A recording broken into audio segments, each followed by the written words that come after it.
mokslo ir žinių šventė turi gilias tradicijas Lietuvoje, bet ne tik Lietuvoje, iš tikrųjų visam pasauliu. Mokslo metų pradžia yra svarbus įvykis. Čia Belgijoje, kur jūs visi vaikai mokysitės, bent jau frankofoniškai dalyje, tai vadinama sugrįžimo šventė. La Rentrée yra sugrįžimo šventė. Irgi, manau, labai simbolinis pavadinimas. Ir, rugsėjis yra sezono atidarimo metas. Politinį sezoną mūsų šaunioji bendruomenė atidarė visai nesenai, pirmadienį, nes kaip žinia, artėja rinkimai ir Lietuvos laukia tikrai labai rimtas ir intensyvus politinis ruduo. Na ir šiandien prasideda mokslo metų sezonas mums čia Belgijoje gyventams lietuviams. Aš tai pagalvojau, kad mokykla ir tie mokslo metai iš tikrųjų yra vienas svarbiausių dalykų žmogaus gyvenime apskritai. Juk pagalvokim, visas mūsų gyvenimas gyvena iš tikrųjų mokyklos ritmu. Ir vaikų, ir suaugusių. Kai vaikai atostogauja, ir suaugai iš esmės šiek tiek atsipalaiduoja. Kai vaikai mokosi, ir tiem suaugusiam kažkaip tų darbų padaugėja. Taigi mokykla yra pats svarbiausias dalykas, vaikai. Ir aš tikrai jūs sveikinu, kad jūs ateinate į mokyklą ir tikrai mokykla ir mus, ir jūs lydės visą gyvenimą. Ir tai yra iš tikrųjų labai šaunu. Taip pat yra šaunu, kad šitoj Belgijos lietuvių bendruomeniai žinios, mokslas yra tikrai absoliuti vertybė. Čia lietuviško žodžio ir įvairių žinių galim semtis ir europinėje, reiškia, mokyklos lietuviškoje sekcijoje, taip pat ir Belgijos lietuvių kultūros centre. Daug dalykų galima išmokti. Ir labai tą progą dar norėčiau vieną dalyką padaryti, pasveikinti iš tikrųjų tiek kultūros centro, Belgijos lietuvių kultūros centro, tiek mokyklos mokytojus. Nes mokytojams ši diena taip pat yra, ta diena, kai jie grįžta į pirmasis fronto linijas. Visiems čia susirinkusiam mokytojams iš tikrųjų didžiulė stiprybė ir aš manau, kad jie nusipelno taip pat visų mūsų aplodismentų vaikai. Paplokim mokytojams.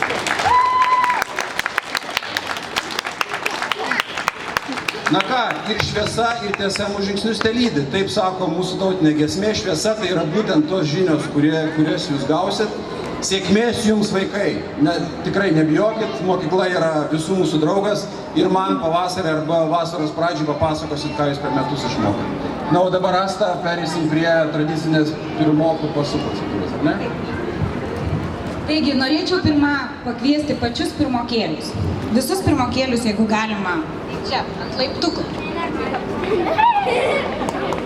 Didžiulis ačiū Astai už šį renginį. Manau, plojimai Astai tikrai visų mūsų vardu.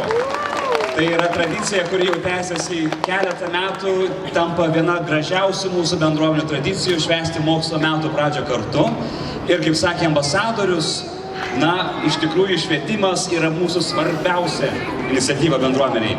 Ir šitos šventos trijulės, kaip aš vadinu kontekste, ambasada, bendruomenė, kultūros centras ir Europos mokykla, mes visi bandom išsaugoti lietuvių kalbą, bandom išsaugoti lietuvių kultūrą čia, Europos širdyje, Briuselyje. Ir iš tikrųjų norėčiau palinkėti jums visiems nuostabių mokslo metų, daug žinių, daug šviesos, daug saulės, kaip šiandien šiame labai saulėtame Briuselyje, ir labai gražios šventės šiandien, nuostabaus spektaklio ir tikrai labai svarbių pirmųjų dokumentų jūsų gyvenime, pirmoko pasų. Tad sveikinimai.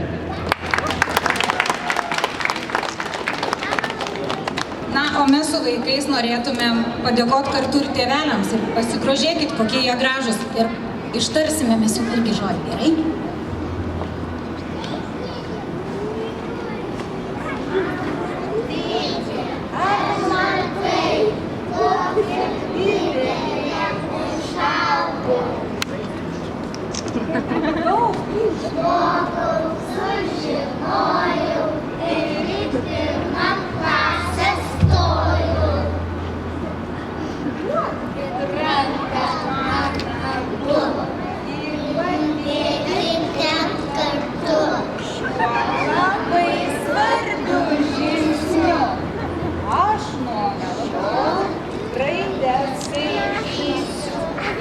Ir tiesas raidės rašysiu.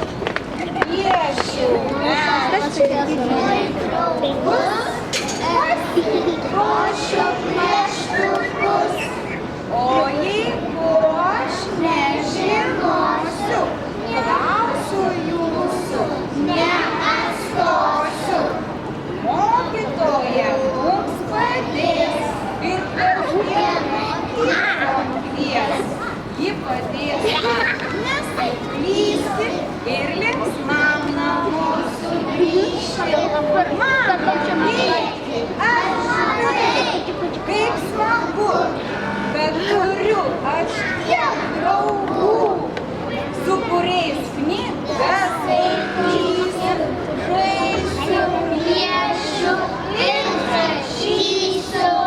Mama, Tėti, ar matai, kaip juosi aš labai, kad ir kokias aš esu.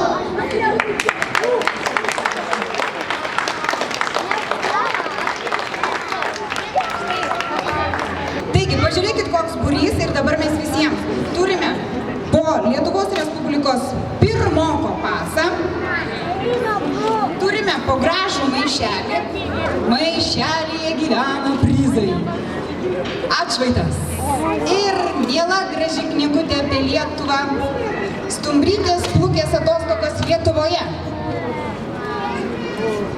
Gal paskaitysiu per vieną minutę. Pradedame.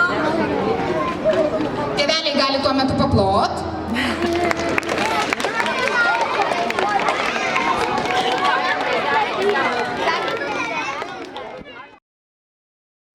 Ne gyvenimas, o pasaka! O be to, pasakoj, viskas gali pavirsti tuo, ko mes tik norim. Pavyzdžiui, kas yra čia? Šaukštas taip, bet pasakoj. Pasakoj, jeigu...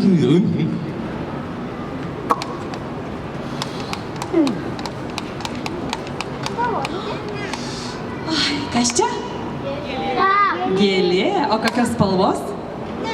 Ruda. Rudos arba raudonos. Gerai. O kas čia dabar? Nebūtų Gediminas.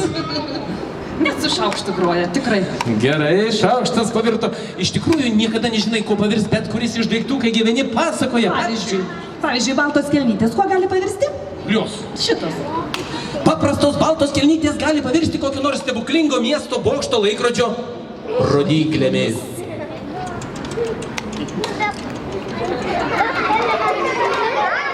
Ei, smagu labai gyventi pasakoje. Kągi, jeigu mus gerai girdit, tėveliai?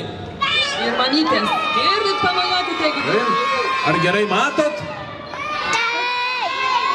Na, tuomet kviečiame visus į pasaką!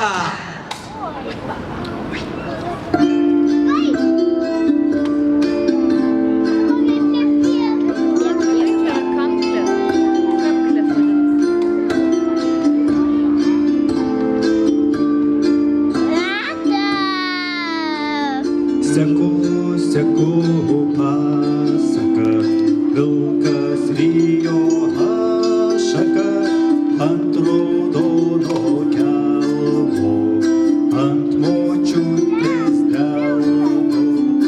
Ilga, ilga kaip smilga, ilga, ilga kaip smilga, aukšta, aukšta kaip šaukšta, aukšta, aukšta kaip šaukšta.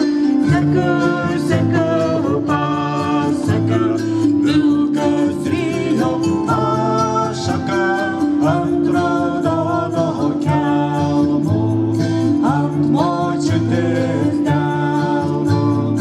Ilga, ilga kaip smilga, ilga, ilga kaip smilga, aukšta, aukšta kaip šaukšta, aukšta, aukšta kaip šaukšta.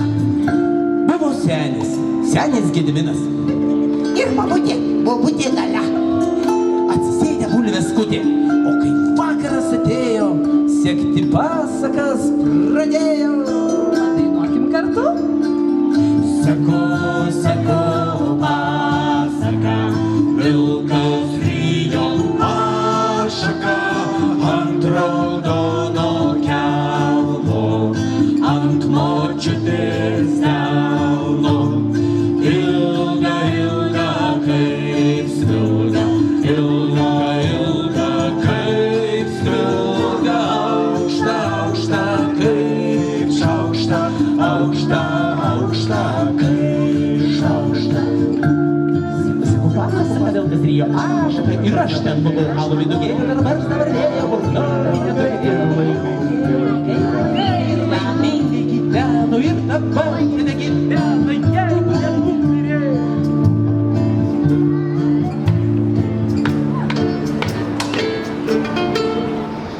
Seniai, seniai, už 9 jūrų, 9 marių. Ne, geriau štai taip.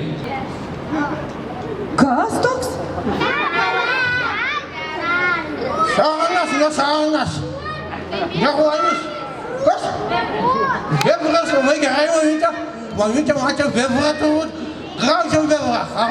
Žinokit, bebrai turi didelius dantis ir graužia labai daug medžių visokių. Na ir kokiagi giria be lapės? O kas yra tas lapės draugas, su kuriuo jinai kiekvieną vakarą gaudynių žaidžia? Ne vilkas? Kiškis! Hei! Taigi, kaip matot, visi žvėreliai ir paukšteliai mūsų girioj labai linksmai ir labai draugiškai kartu dainuodami gyveno! Šalda valdo papartynę, žvėris keli. Ką? Labai gerai, mergaitė, gegužinę. Šalda valdo papartynę, uodas plėšė kakarinę. Žąsinas kankliavo, gaidys trimitavo. Briedis tripinėjo, kiškis griuvinėjo, o sturam meškutė 5 dūdas pūtė. Gaidys lapę mergino, Šarkas vilką kirkino, gaidys medų nešė, varnas plunksnas pašė, katės būgna pupino, gali šokti vadino. tai vien papardinė, žvėrių gegužinė, tai vien papardinė, žvėrių gegužinė.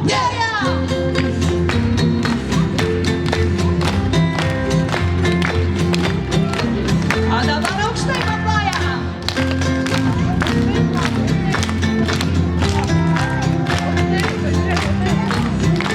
O dabar šokam. Šoka kiškis, šoka lapė, šoka visi žvėris. Ir tas briedis, ilgaragis, ir tas trapinėja. Šoka varna, šoka šarka, šoka visi paukščiai. Ir ta gervė ilgas snapė, ir ta klinginėja. Šoka batuoti, ventiluoti, šoka ir vyžoti. Viškit vyžos, pliškit plyšos, ir aš draugė šoksiu.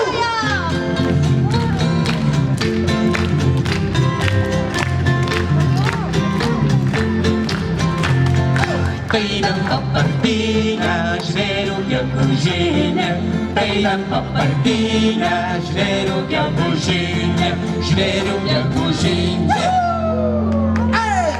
Babutė! Ačiū labai! Babutė, patinka man tavo pasaka. Ne gyvenimas, o pasaka. Visi vieni su kitais gerai gyvena, vieni visi su kitiems ranką paduoda, vieni visi su kitus myli draugiškai ir niekas nieko neėda. Taigi pamiršom dar vieną gyvūną.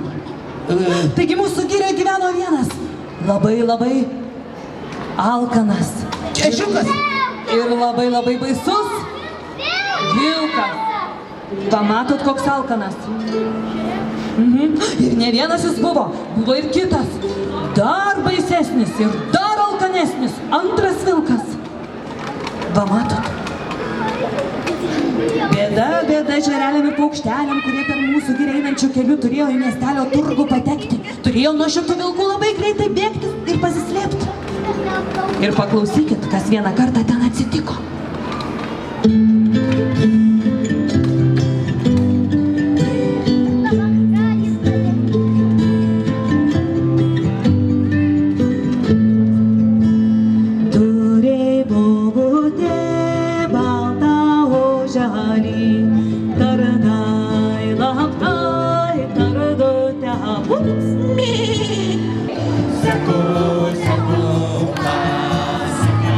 Vilkas ryjo ašaką,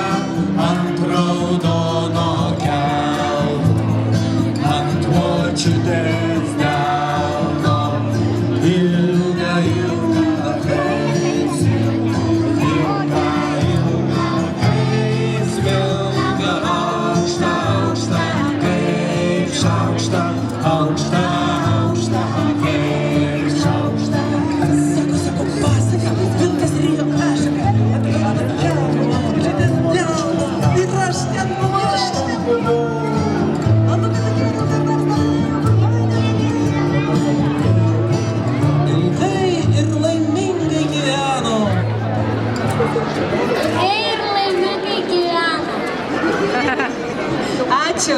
Ei, ačiū.